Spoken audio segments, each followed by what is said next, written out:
एगो बिरही के भावा सबके पलम घरे अइले हमरो पियारा नहीं आवे।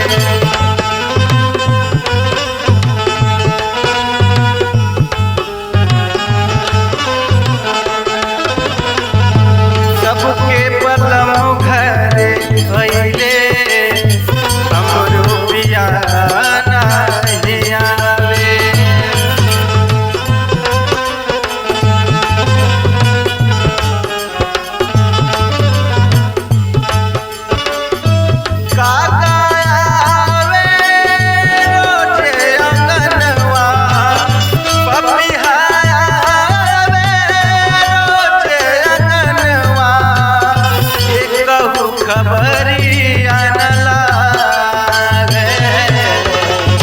सबके पलम घरे अइले हमरो पियारा नहीं आवे।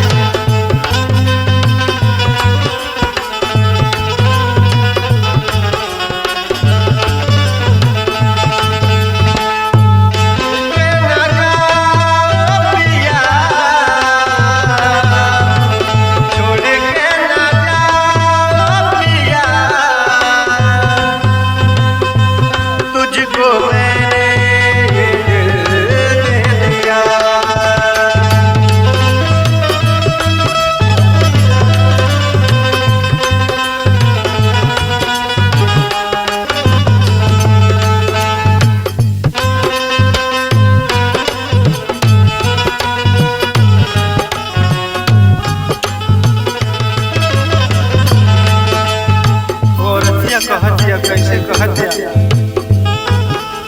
पूछनी पूर्वा पवन से मिले न पता सजन के।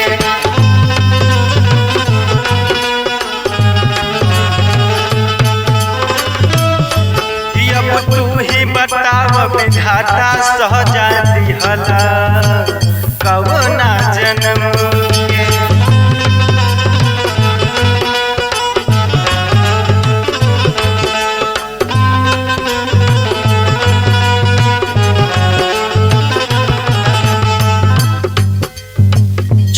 पूर्व पवन से मिले न पता सजन के। अब तू ही बताव विधाता सहजा दिहला कवना जन्म के। पीरा जवानी के कहता फूक के, पीरा जवानी के कहता फूक के। पिया प्रीत सतावे सबके पलम घरे अइले हमरो पियारा नहीं आवे।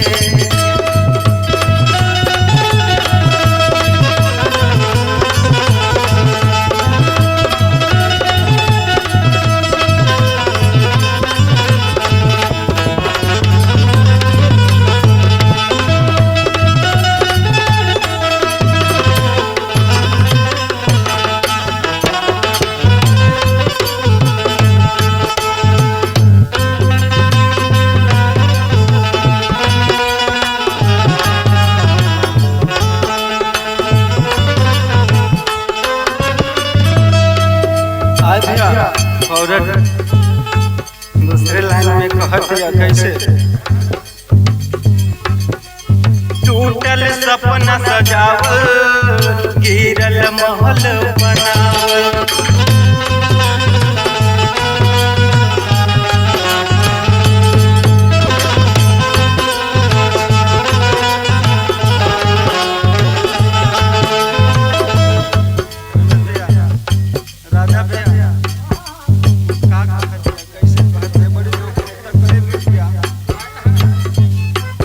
अरे प्रीत के पीर अरऊ हमसे नहीं खे जाला उठावल।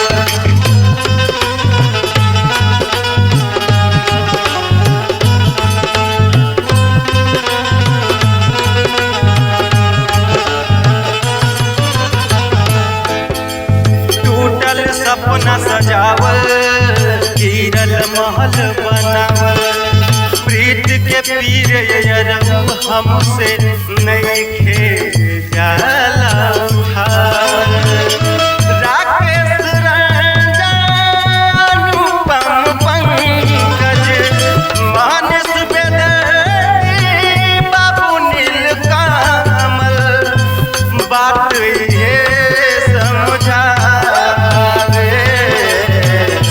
सबके बलम घरे अइले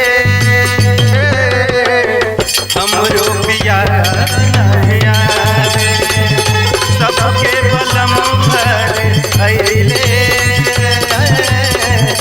हमरो पिया नहीं आवे।